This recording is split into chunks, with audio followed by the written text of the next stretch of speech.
Épisode 394 que nous enregistrons comme toujours le jeudi soir, enfin comme souvent, enfin comme la majorité du temps le jeudi soir, sauf la semaine dernière, mais on a repris bien vite nos bonnes vieilles habitudes. Épisode 394, j'étais en train de me dire dans 10 épisodes ça va être rigolo. Ouais. On a avec nous Benoît. On le fait pas. C'est quoi? On le fera pas le 404. Le 404, ce sera une erreur de toute façon de le faire. On a Benoît d'un côté que l'on salue évidemment. De l'autre côté, vous avez entendu sa voix évidemment, Sébastien que l'on resalue, qui était déjà là la semaine dernière. Hein, voilà, ça arrive pas bougé. De temps en temps. Il a pas bougé. Non, il est resté là et il veut pas bouger, il veut pas laisser sa place. Tout le monde avait dit je veux la place de Sébastien. Non, voilà, il est très bien cadré. Si vous avez la vidéo, évidemment. Si vous nous regardez sur YouTube, vous constaterez que notre ami Barbu est très bien cadré. Voilà. J'espère que tout s'est bien passé cette semaine pour vous, que tout se passe bien, vous avez bien consommé l'épisode précédent ainsi que son bonus. C'est une bonne chose. Merci en tout cas à tous ceux qui ont laissé des commentaires. C'était assez rigolo de voir les réactions des uns et des autres, Sébastien. Par rapport à, par exemple, ta reconnaissance de ton épouse, que t'aurais besoin de Google Glass pour reconnaître ton épouse, parce que de temps en temps, tu l'ignores un petit peu. Ça m'est arrivé, oui, effectivement, je l'avais dit. Ça a fait beaucoup de commentaires, je vous remercie tous, dont un commentaire qui était très sympathique, de quelqu'un dont je ne me souviens plus le nom, mais que... Le pire, c'est que c'est vrai. Mais sur le moment, j'ai dit, bah oui, il est sympa, il est toujours le truc. Voilà. Donc merci que je salue. On le salue, évidemment. Merci pour les commentaires, merci pour les pouces vers le haut, c'est toujours bienvenu aussi, ou les étoiles sur les applications de podcast, je le dis à chaque fois. Mais merci. C'est une revue de presse qu'on vous propose chaque semaine. Je le dis toujours aussi pour les nouveaux venus, parce qu'il y en a régulièrement qui découvrent les technos. C'est une revue de presse, mais vraiment une revue de presse un peu particulière, puisque ce sont ces deux garnements qui ont compilé cette revue de presse, que l'on va décliner sous forme d'abécédaire, parce que c'est beaucoup plus facile pour moi, déjà, et pour eux aussi, parce que trouver des transitions entre chaque sujet, c'est pas toujours évident, parce qu'on saute un petit peu du coq à l'âne, comme on dit. Donc voilà, on est un peu à la ferme, quoi. J'ai une transition, si tu veux, une transition. Oui. Vas-y. Et à propos de ferme, dans la ferme sur les animaux, qu'est-ce qu'on trouve ? N'est pas des insectes. Ah, d'accord. Et je pense que Benoît a une solution. Ah, ok. On verra ça. On va attendre 2 secondes. On va voir ça dans un instant, parce qu'on est à la lettre A. Comme Arduino. Benoît, on va parler de bugs. Tout Exactement. Des petits bugs, mais pas les bugs habituels, des autres bugs, des petits animaux. Comme Sébastien le disait à l'instant. C'est en fait un de ces projets Arduino, mais c'est un projet Arduino Pro. Qui concerne le contrôle des insectes nuisibles dans les vignobles. Parce que dans les vignobles, il y a des petits insectes qui sont là et qui bouffent les feuilles. Et apparemment, les vignes n'aiment pas tellement, ça n'aide pas à faire du vin de meilleure qualité. Et donc, les fermiers, ou les viticulteurs plutôt, doivent gérer ça. Et ils le gèrent avec des pièges à... comment ça s'appelle déjà ? Des pièges à phéromones. Tu sais, ces trucs qui sentent et qui attirent des insectes, et puis on les attire dedans, puis on les compte. 1, 2, 3, 4, 5. Et ça leur permet comme ça de les coccinelles, pour attraper les coccinelles, on utilise beaucoup. Voilà, et en fait, il y en a avec des saveurs différentes pour attirer différents types d'insectes. Et donc après, ça leur permet de compter comme ça et de voir, tiens, combien est-ce qu'on a d'espèces. Ça leur permet de suivre le mouvement des espèces dans les vignobles, et ça leur permet aussi de décider s'il faut mettre en place des mesures pour arrêter une invasion en cours.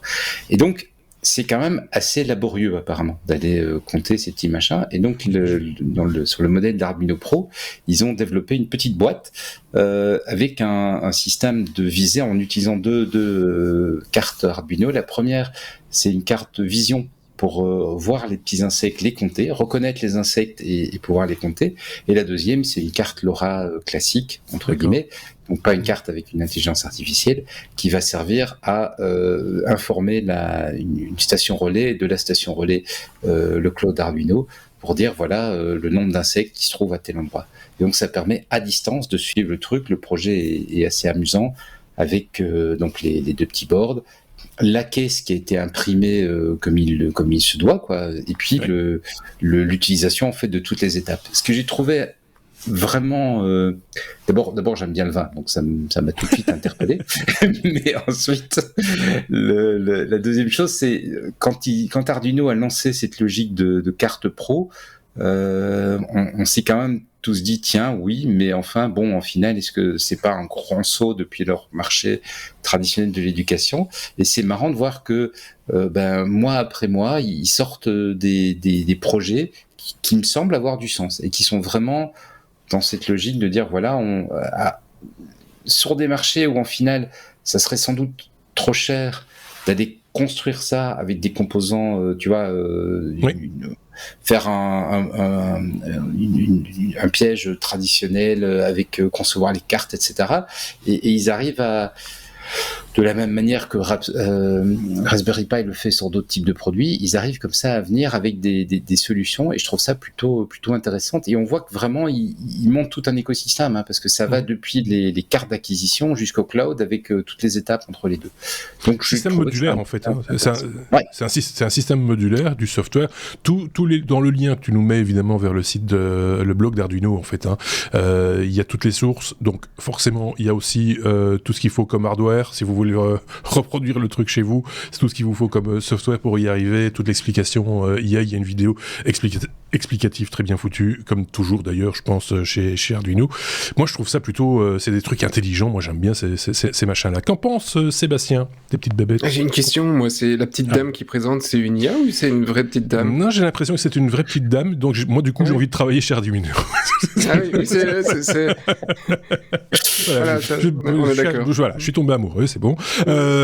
Sinon, une question intelligente sur les petites bébêtes ou pas? Oui, alors j'ai une autre question. Est-ce que ça marche sur les faisans aussi? Parce que j'ai des faisans, je fais des travaux, j'ai une vieille maison en rénovation, et la semaine passée, j'ai des faisans qui rentraient. Alors des faisans, quand vous faites des travaux à la maison, franchement, c'est vraiment couillon. Et alors, une demi-heure pour sortir un faisan de la maison. Donc, si vous avez quelque chose pour les faisans, ça m'intéresse.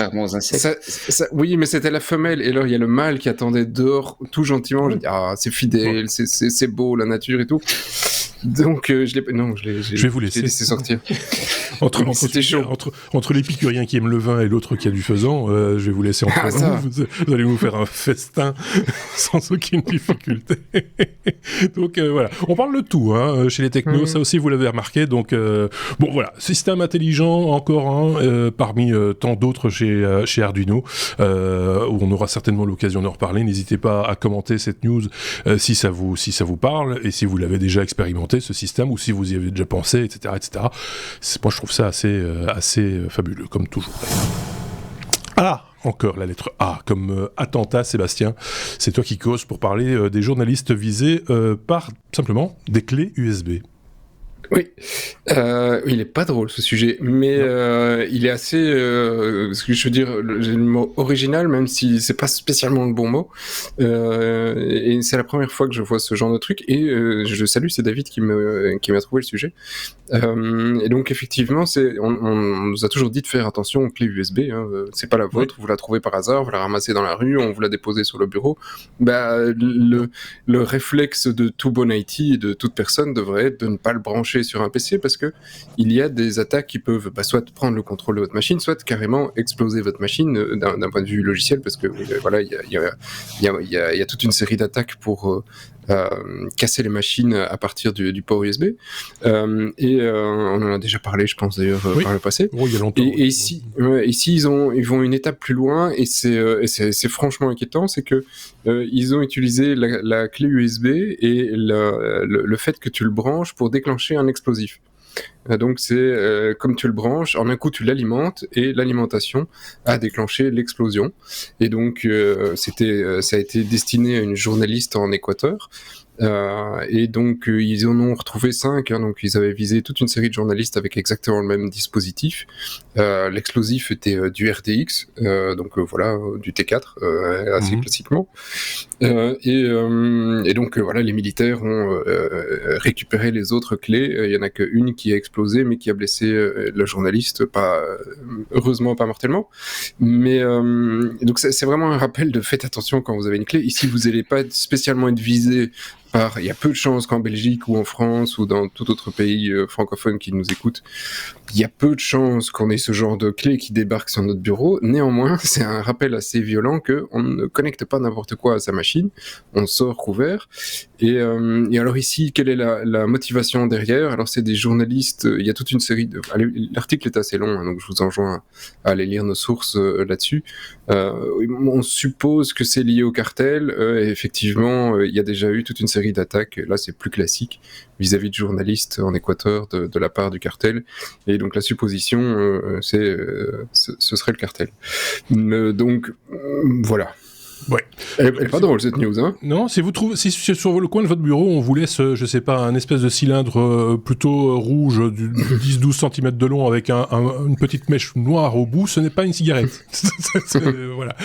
Mais là, en l'occurrence, ça n'a rien d'informatique. C'est juste, on se sert, ils se servent de l'alimentation 5 volts du port USB pour faire déclencher la détonation d'une petite charge malgré tout. J'imagine que c'est pas une grosse clé USB, mais enfin, ça peut faire bobo, quoi. C'est voilà. Oui, de charger, connecter à son PC, je sais pas si c'était un portable ou un desktop, mais ça a quand même réussi à la blesser au visage et à la main. Oui, donc, c'est ça. Ouais, c'est une petite charge, c'est probablement pas pour tuer, plus pour intimider, néanmoins, voilà. Mais intimidation. C'est en même temps un petit rappel qu'on doit faire attention. Oui, de toute façon, de manière générale. À ce genre de choses. Hein. J'imagine que Benoît nous rejoint là-dessus. Ou avais-tu un truc à rajouter ? Tout à fait. Et puis ça doit être...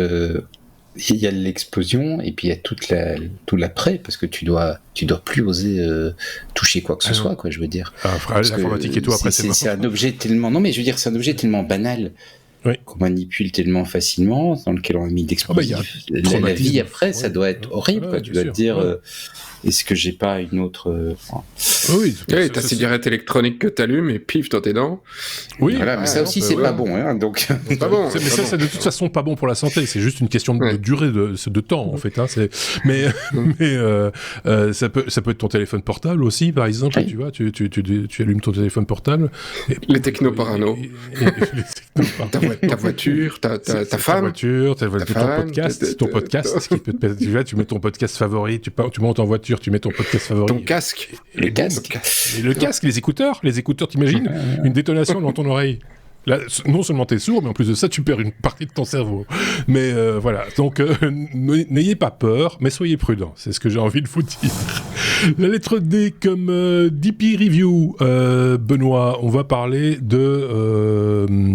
d'Amazon qui ferme DP Review. Ah bah tiens, ça, je le découvre le titre en lisant la conduite, Benoît.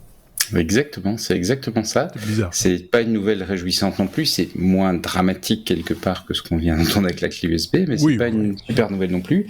Effectivement, donc DP Review, c'est un site un peu de référence pour tout ce qui est matériel photo et dans une moindre mesure matériel vidéo, avec une couverture éditoriale immense, plein de sujets qui sont traités, énormément de tests techniques, énormément de sujets moins techniques qui sont également abordés, l'émission sur YouTube, et puis les forums où il y a plein d'informations. Et DP Review appartient depuis 16 ans en fait à Amazon, qu'il avait racheté à l'époque, tu vois, à la fois je pense qu'Amazon se demandait s'il y avait un intérêt pour eux à rentrer dans l'éditorial, et d'autre part, à une époque où le marché de la photo était en pleine explosion, ils ont conservé complètement l'indépendance du site, c'est-à-dire qu'on peut pas les accuser d'avoir, fait passer des pubs Amazon ou quoi que ce soit dessus. La seule chose, c'était que tous les liens d'achat renvoyaient vers Amazon. Mais bon, ça c'est de bonne guerre quelque part. Et donc après 16 ans dans les girons d'Amazon, 25 ans en tout, donc c'est quand même pas rien, quoi. Ouais. Eh bien, DP Review s'arrête parce que Amazon est en train de réduire ses coûts. Ils ont licencié pas mal de personnel et il semblerait que DP Review n'est plus dans les entités les plus rentables, les entités sur lesquelles le groupe veut miser à l'avenir, et donc crac, le coup près est tombé. Dans un petit peu moins d'un mois, le site va s'arrêter. Ceci étant dit, vu la profondeur des tests qu'ils fournissaient, etc., enfin les articles étaient quand même fouillés, hein, je veux dire, c'était du journalisme d'investigation avec de l'indépendance, etc. C'était pas un truc torché comme ça sur le coin d'une table ou des communiqués de presse bâtonnés, comme on dit, à l'arrache. Donc c'était comme, enfin voilà, ça demande des moyens, ce genre de Ah oui, la rédaction n'est pas petite, hein. En général, les journalistes qui sont issus de ce genre de site, quand on les ferme, en gros, ils ont tendance à se regrouper à un moment donné et à faire une proposition quelque part ailleurs, sous une autre forme, etc. C'est ce qu'on pourrait souhaiter de mieux, finalement, pour ceux qui utilisaient ce site régulièrement. Parce que, voilà, moi, c'était une de nos sources, hein, et puis quand on parlait photo, vidéo, etc. Donc, voilà. Donc, du coup...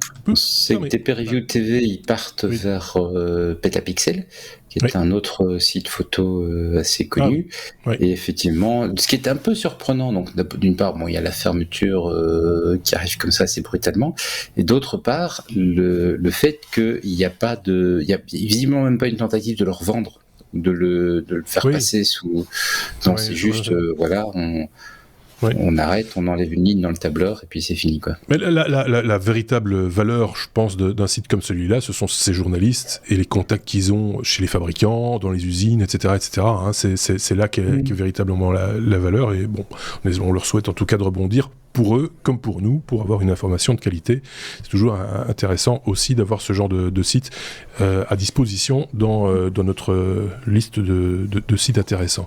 Est-ce que Sébastien voulait rajouter un truc sur ce sujet ? Non, moi je vais dans les sujets jusque-là, on est dans un niveau de gaieté, ça se lit sur nos visages, hein.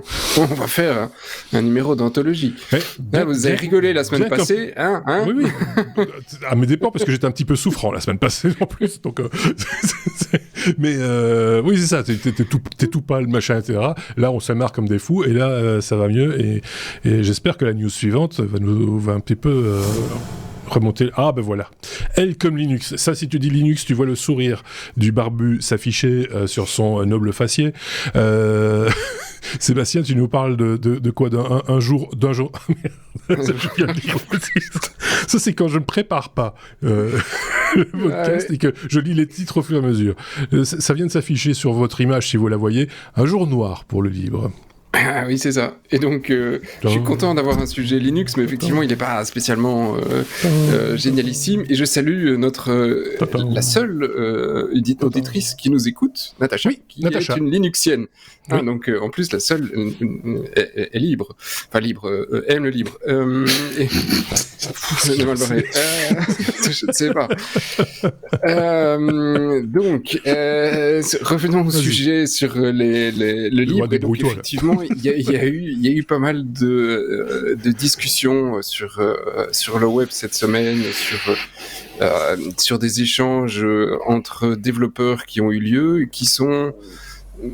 Alors ça dépend du point de vue, mais je vais vous donner le mien, chacun le sien, qui sont, je trouve, dommageables pour la communauté. C'est-à-dire que le principe du libre, tout le monde participe, le code il est là, et le plus grand projet libre et le plus important, c'est le noyau Linux.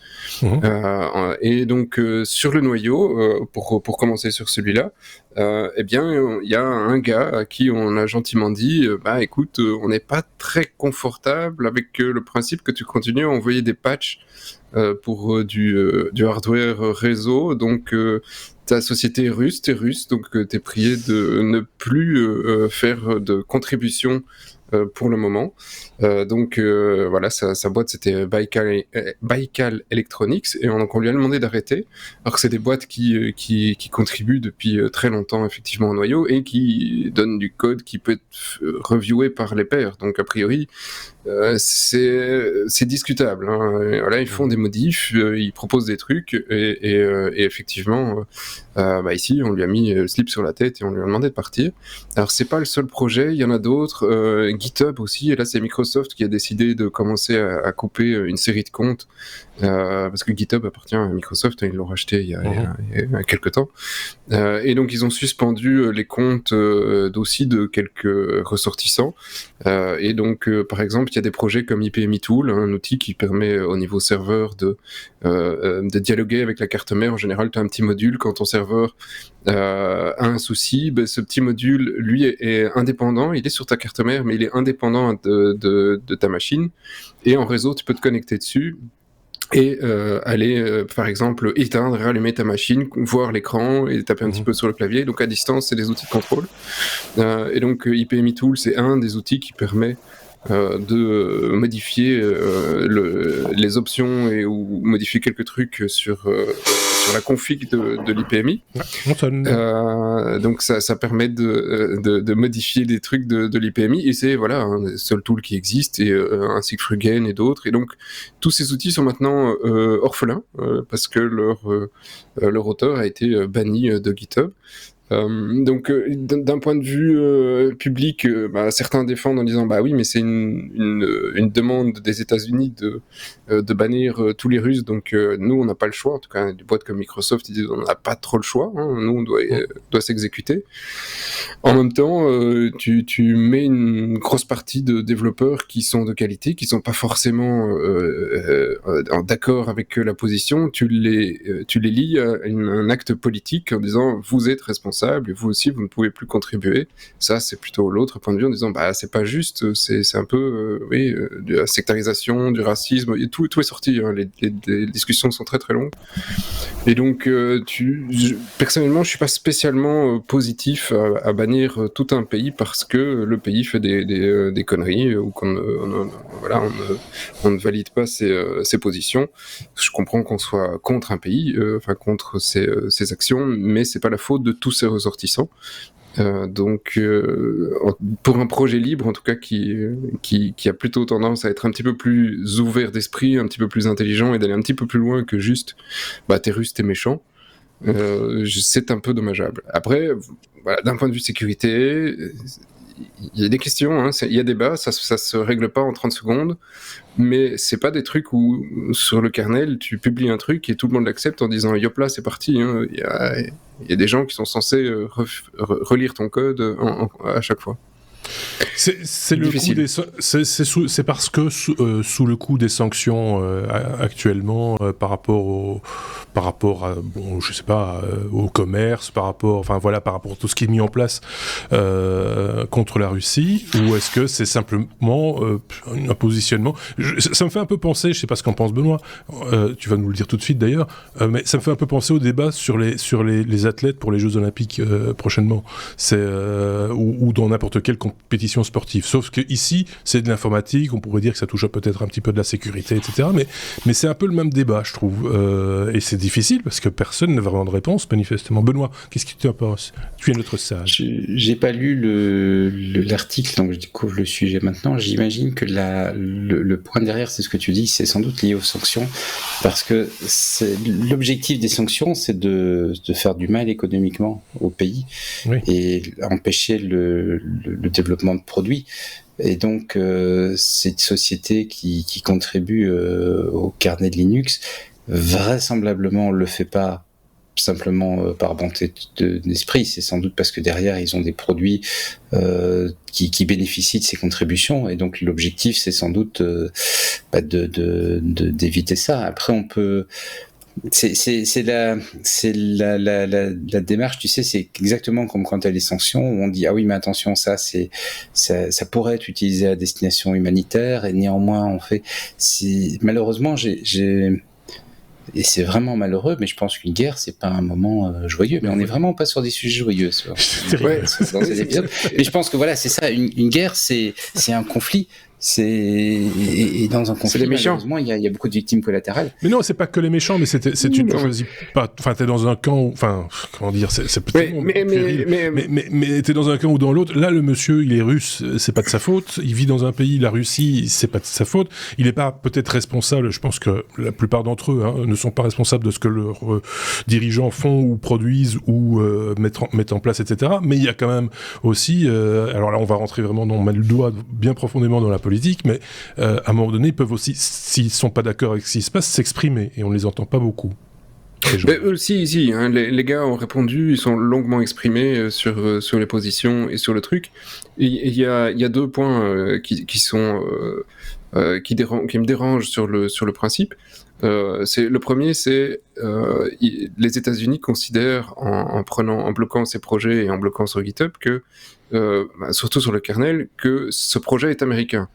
Effectivement, Linux maintenant aujourd'hui est sur le sol américain, mais c'est un projet mondial. Il est pas plus américain qu'européen ou qu'asiatique. C'est un projet dans lequel tout le monde contribue. Donc que d'un coup la paternité et ceux qui gèrent le projet parce qu'ils sont américains se disent on dégage les Russes. C'est un parti pris qui me rend mal à l'aise et qui n'est pas dans l'esprit de Linux ni du libre. Le deuxième, c'est les mecs qui disent on va bloquer les Russes de faire des patchs sur le kernel ou tout autre projet, parce que grâce à ça va faire des sanctions, enfin grâce à ces sanctions, ça va empêcher les Russes de travailler ou de développer des trucs. Alors le mec qui dit ça, soit il est complètement stupide, soit il a complètement rien compris. Donc pour moi c'est un peu plus ou moins la même chose, parce que tu prends le kernel et tu dis au gars tu peux pas modifier cette ligne-là, il s'en fout, il fait un patch, et son patch, au moment où il va compiler son kernel pour sa machine, que ce soit de l'industriel ou même de l'armement ou quoi que ce soit, ça change rien, il va pouvoir compiler son kernel, il aura toujours accès aux sources. C'est le principe même de l'open source. Ouais. Tout le monde a accès aux sources. Donc s'il veut faire une modification, il le fera pour lui. La seule personne qui a un dommage dans le fait de ne plus laisser des Russes travailler sur des outils libres, c'est qu'on n'aura plus leur modification. Et donc nous, on ne saura pas s'il y a des corrections, s'il y a des choses à améliorer, nous on ne les aura pas, et on ne va pas pouvoir les incorporer. Bien sûr, il faut faire du review, bien sûr, il faut gérer la sécurité, mais il y avait eu un article, et puis je vais arrêter là-dessus parce que je pourrais parler des heures, hein, ça m'a foutu en route. Il y avait une équipe de sécurité qui avait fait des essais pour pousser des failles spécifiquement, et dans un patch dans le kernel, j'en avais parlé l'année passée, et c'était passé jusqu'à un certain niveau, et donc au moment où ils allaient dire ouais c'est bon on l'intègre dans le kernel, les gars disent non mais attends, là on vient de t'ouvrir une faille. Et donc la seule chose que ça prouve aujourd'hui, c'est que peut-être qu'il faut renforcer le review sur la sécurité sur le kernel, et peut-être que du coup les gens seraient plus à l'aise en disant oui ok, qu'il soit nord-coréen, russe, iranien ou que sais-je, il peut contribuer, on s'en fout, c'est une personne qui contribue. Ok. Point de vue, Benoît. Un élément. Oui, mais c'est le but. Parce que quand on a parlé à plusieurs reprises des projets de l'État français d'avoir des systèmes régaliens, des OS régaliens, etc., on s'est bien moqué parce que ça a un côté un peu ridicule quand on le regarde d'un point de vue purement technique. Mais le raisonnement derrière, c'est de se prémunir de ce genre de choses. Se prémunir d'un État qui vient dire, comme les États-Unis, voilà, nous maintenant, on est en conflit avec et on va bloquer, on fait enfermer le robinet. Et donc ça montre quelque part que ces projets sont plus des hobbies, ce sont des projets qui ont des impacts importants sur la société. Affaire à suivre, évidemment. Le calme et la sagesse, tu vois, il dit ça avec un flex. Oui, mais c'est tout à fait d'accord. Voilà. C'est un impact sur la société. Je suis heureux que ce soit Benoît qui soit là aujourd'hui pour... et PM l'argument. Oui, parce que sinon... Mais voilà. L'article, évidemment, est en source sur la description de ce podcast, que ce soit sur notre site lestechnobois.be ou sur la description du podcast, tout simplement, de l'épisode, en tout cas, ou sur YouTube. Vous irez voir l'article, vous irez le lire, et vous ferez peut-être une opinion ou pas. On n'est peut-être pas toujours obligé d'avoir une opinion sur tout, hein. On peut aussi botter en touche et se dire bon, je préfère attendre que ça passe. Voilà. Est-ce qu'on sait, par contre, en conclusion, est-ce que, d'accord, c'est un développeur russe, une nationalité russe, est-ce qu'il est actuellement encore sur le territoire russe, ou est-ce que, comme beaucoup de gens un peu instruits, etc., il sait pas isolé sur un autre pays, un autre continent ou que sais-je. Est-ce qu'on a l'information ou pas ? Alors, de ce que j'ai lu, a priori, ils sont sur le territoire russe. D'accord. Oui, tout à fait. C'était juste pour savoir. Ok, bon, j'ai rien de plus à rajouter sur cette news-là. J'espère que la prochaine sera plus joyeuse. M comme modérateur. Alors, Benoît. Je suis pas certain qu'on va être dramatiquement plus joyeux. On va parler d'intelligence artificielle. Je vous renvoie, puisque chaque fois, maintenant je vais le faire systématiquement, on a fait un espèce d'édito, entre guillemets, en début d'épisode 393, donc celui de la semaine passée, pour expliquer quel était, en tout cas mon point de vue, et je pense que Sébastien m'avait rejoint là-dessus, me semble-t-il, sur la manière dont on traitait, ou en tout cas on voyait l'intelligence artificielle chez les technos, c'est-à-dire pas comme le média de base qui se réjouit chaque fois qu'on trouve un nouveau bidule qui fonctionne avec, et qu'on s'émeut en disant « Ah, c'est fantastique, etc. » Ça, c'est la météo, comme j'ai l'habitude de dire. Nous, ce qui nous intéresse, c'est le climat, et donc ce que ça sous-tend, ce qu'il y a derrière, à quoi ça va servir, et qu'est-ce que ça peut causer comme dégâts. Voilà. Tu pourras renvoyer au 394 aussi, maintenant. Oh, voilà, c'est ça. Donc je vais compléter au fur et à mesure. C'est un puzzle, en gros. Si mon intelligence était artificielle, j'aurais tout synthétisé déjà depuis longtemps. Mais bref, Benoît, de quoi s'agit-il ? Oui, alors ça va être assez court. C'est un papier qui est paru au début janvier, qui faisait une synthèse que je trouvais assez intéressante parce que il y a plein d'aspects autour de l'intelligence artificielle. On en a déjà abordé plusieurs ici, mais c'est un que j'avais pas encore vraiment vu aborder. C'est l'utilisation d'intelligence artificielle pour inonder des sites comme Stack Overflow et autres, Reddit, Wikipédia, en les inondant de contenus qui ont l'air plausibles, mais qui n'ont pas besoin d'être plausibles, qui n'ont pas besoin d'être corrects. Et ça entraîne apparemment une charge de travail énorme sur les modérateurs qui avaient déjà avant traité des bots spammers, mais maintenant qui se ramassent des espèces de bots spammers plus, c'est-à-dire qu'ils sont capables de générer du contenu dont à première vue on peut pas tout de suite dire tiens mais c'est vraiment con ça. Ou c'est clairement un spam. Et sur un certain nombre de sites, en fait, maintenant tu as cette notion, quand tu contribues, tu vas avoir un système de vote où on va dire ça c'est la bonne réponse, c'est la réponse qui répond de façon la plus intelligente possible à ma question, et ça donne aux personnes qui ont comme ça des bonnes notes, un peu plus de pouvoir dans la communauté, leurs sujets sont mis plus rapidement en avant, etc. Et donc il y a apparemment une espèce d'économie qui consiste à mettre des articles qui vont être bien notés pour avoir quelque part de la visibilité et puis pouvoir derrière mettre des contenus qui vont être plus orientés et qui vont être peut-être moins vrais. Et donc il y a des mecs qui ont trouvé qu'en utilisant des solutions d'intelligence artificielle, genre ChatGPT ou d'autres qui vont générer des textes qui ont l'air d'être sérieux, plausibles, ils pouvaient comme ça inonder et empêcher les pauvres modérateurs de faire correctement leur travail.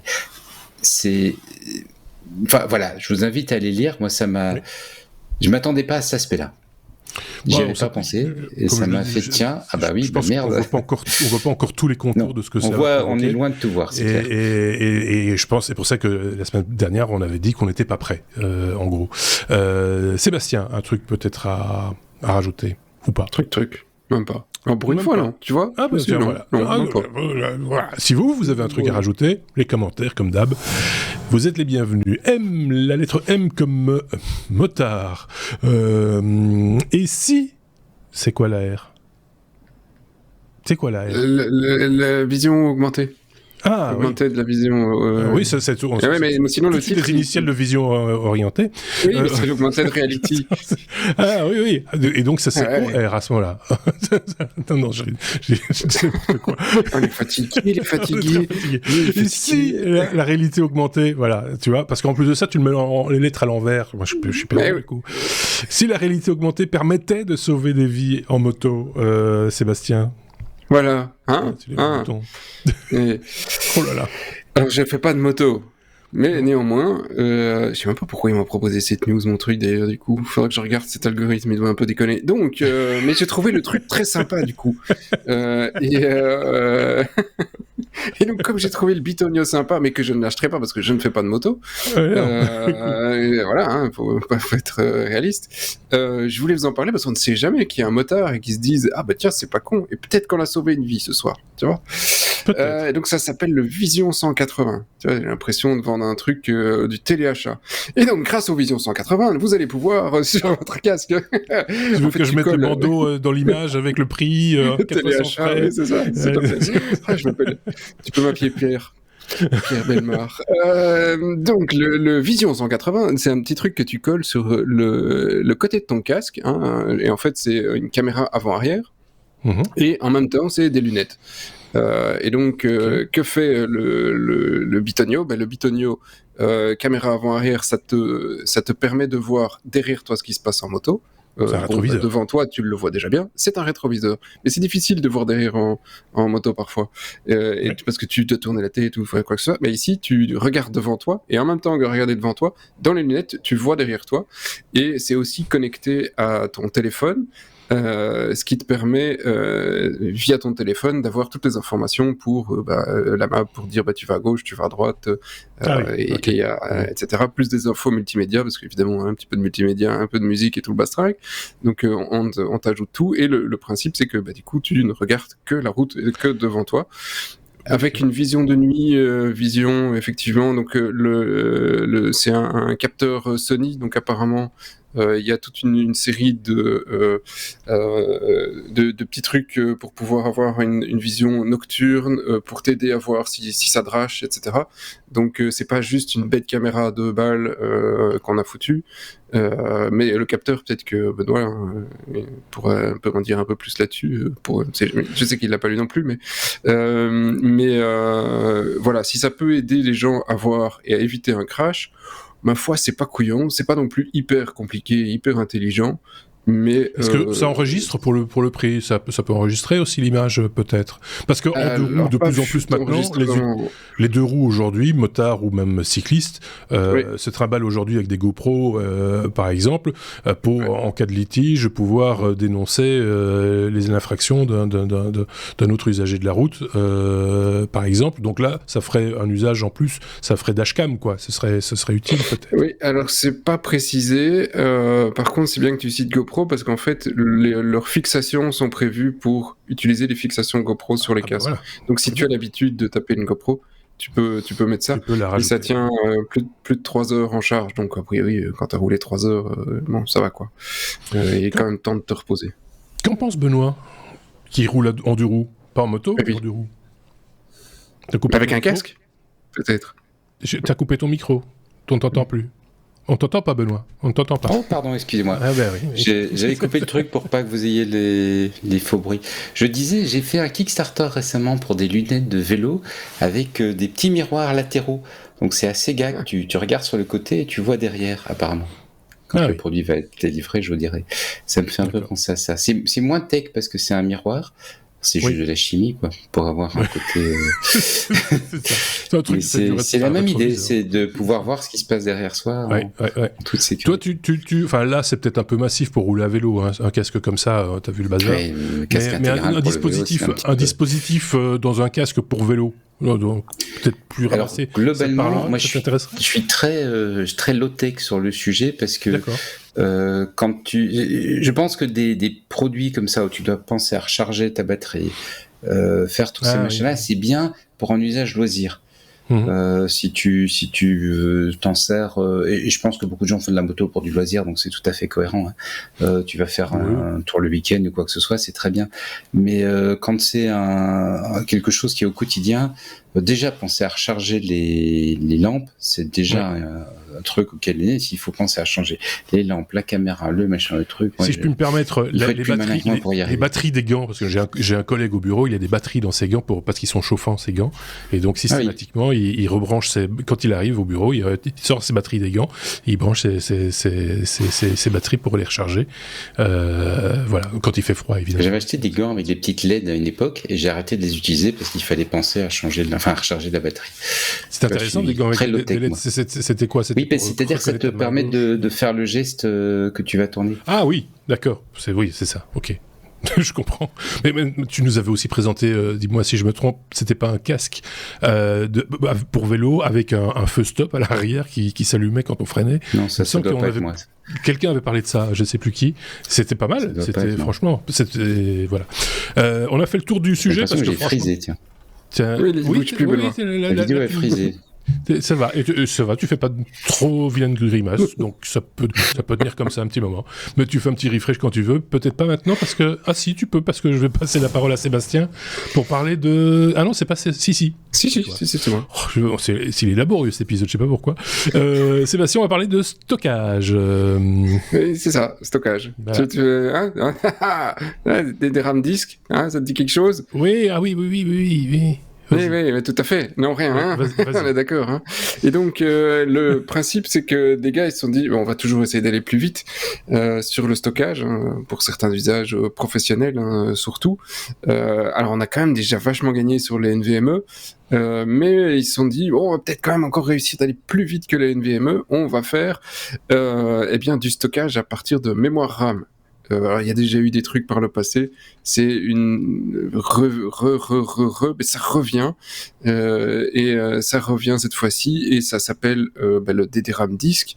Alors les gars, effectivement, ils se sont dit, bah oui, on va prendre des barrettes de DDR4 classiques, et on va les taper comme étant un disque, et évidemment le problème de la mémoire DDR, c'est que quand tu te coupes le PC, évidemment il n'y a plus rien, ce qui serait gênant pour ton disque dur. Ah oui. Et ils ont trouvé la solution, ils ont simplement dit, on va y rajouter une petite batterie, et grâce à cette petite batterie, tu stockes, donc tu continues à conserver les données de ta mémoire DDR. Alors prix inconnu, performance très bonne. Alors après, si on regarde un score en lecture séquentielle, c'est du 15 sur plusieurs tests, 15-14 gigas secondes.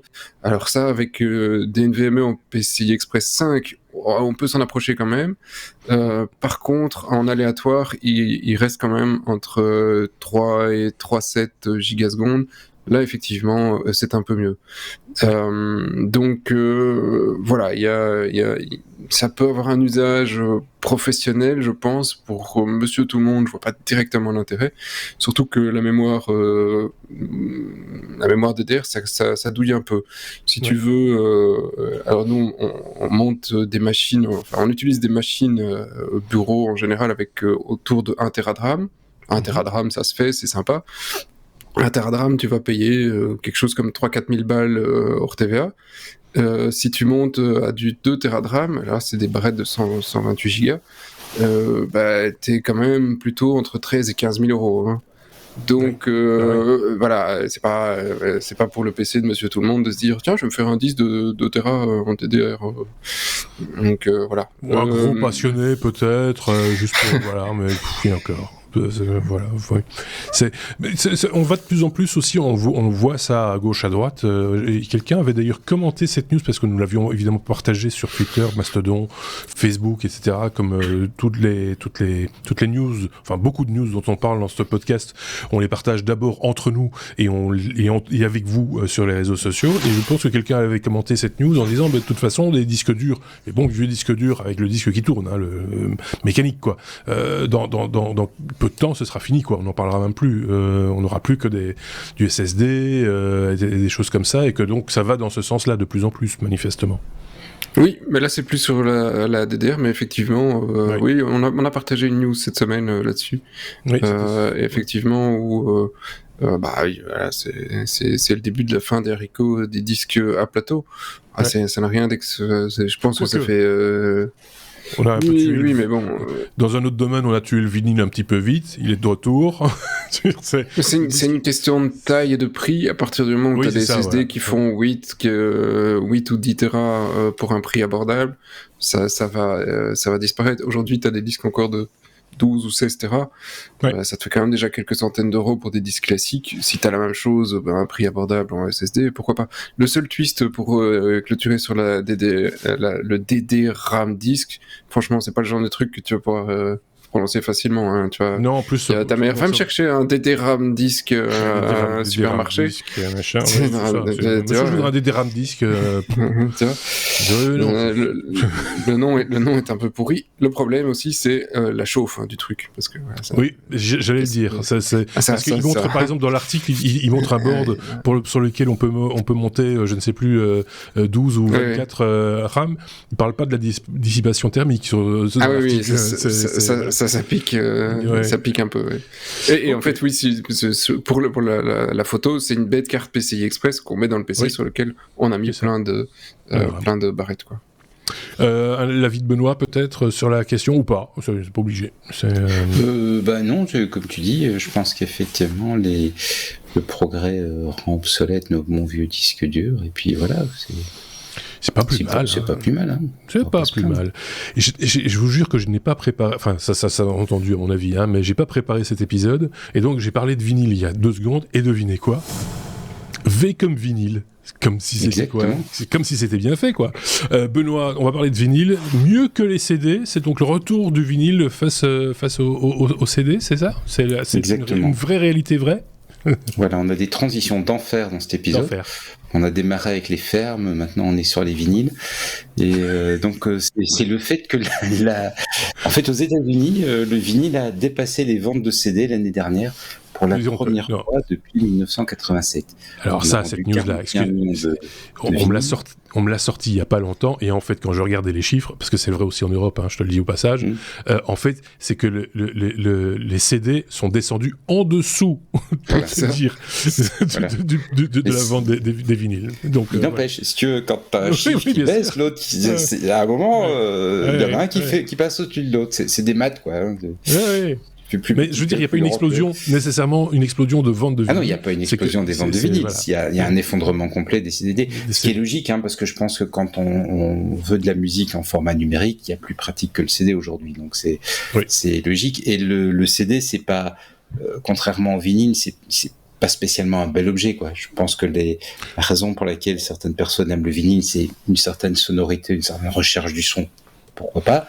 Et puis le fait que tu as encore l'objet est assez grand, donc les pochettes permettent de faire des pochettes qui sont un petit peu jolies, de faire un objet qui est physiquement un petit peu impressionnant, ce qu'on n'a pas franchement sur un CD. Donc c'est vrai que si tu veux un objet physique, si tu as l'amour de la musique sur un objet physique, bah je comprends qu'on préfère le vinyle au CD. Je veux dire, si tu veux de la musique avec la bonne qualité numérique, tu t'emmerdes plus avec un CD, tu télécharges. Donc ça a du sens, mais voilà, c'est le progrès qui ne s'arrête pas et qui mange des trucs, et puis en même temps, au milieu de ça, paf, reviennent des formats qui n'arrivent pas à mourir. C'est ça que je trouve marrant, quoi. Le vinyle, ça fait combien de temps et il n'arrive toujours pas à mourir. Parce qu'il y a plein d'artistes qui ressortent des nouveaux vinyles. Hein. Bien sûr, énormément d'artistes sortent des vinyles, ou en tout cas font des pressages vinyles en quantité limitée, et on revend maintenant des platines pour écouter ces vinyles avec une sortie USB. Pour le brancher directement sur... voilà.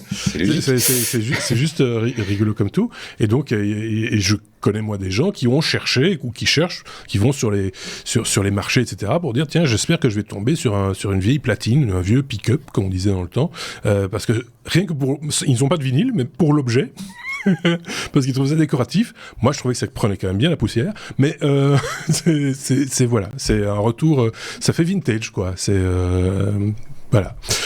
Qu'en pense Sébastien, qui lui est toujours très dans le progrès, comme on revient pas en arrière. C'est quoi? Alors donc, cher Marc, c'est plus le CD maintenant, c'est le mini-disque que je vous propose pour la modique somme de 299 €. 299 € le mini-disque. Non, ça fait longtemps que j'ai oublié le format physique. Donc le vinyle, voilà. Ça te parle pas. J'y crois, ça me parle pas. Les seuls trucs que j'avais, c'était des trucs dédiés où j'étais pas quoi quand j'étais gamin. Tu vois les 45 tours. Après, j'avais envie de les avoir. Donc tu n'aimais pas la musique. Donc ah oui, mais quand t'es gosse, tu choisis pas. On te l'offre et tu dis super, génial, merci. Penny B, tu vois. Oui, c'est bien ce que je dis. Tu n'aimes pas la musique. Tu n'es pas mélomane. On peut pas dire que tu sois mélomane. J'ai pas de problème de gaz, non, ça va. C'est pas ça? Pourquoi? Voilà, c'est sur cette news, et c'est un numéro un peu foutraque, mais pas dérangeant. J'étais pas track la semaine passée, cette fois-ci c'était foutraque. Merci en tout cas à Benoît, merci Sébastien pour cet instant. N'hésitez pas, comme toujours, je le disais en début d'épisode, à commenter cet épisode et à le partager. Si vous avez apprécié, si vous avez envie de partager cette joie, cette bonne humeur avec vos amis, n'hésitez pas à le faire également. également. On va se retrouver bien vite, évidemment, parce que ces deux garnements ont encore 2-3 petites choses à raconter, et donc on parlera semi-conducteurs, je le dis déjà, dans notre bonus, puisque on a déjà parlé semi-conducteurs la semaine passée, ou la semaine d'avant, je ne sais plus, et on va en reparler ici dans le bonus, qui ne fera maximum que 15 minutes, donc vous aurez le temps de l'écouter à votre aise, sans aucune difficulté. Merci à tous les deux, on se dit à bientôt, salut!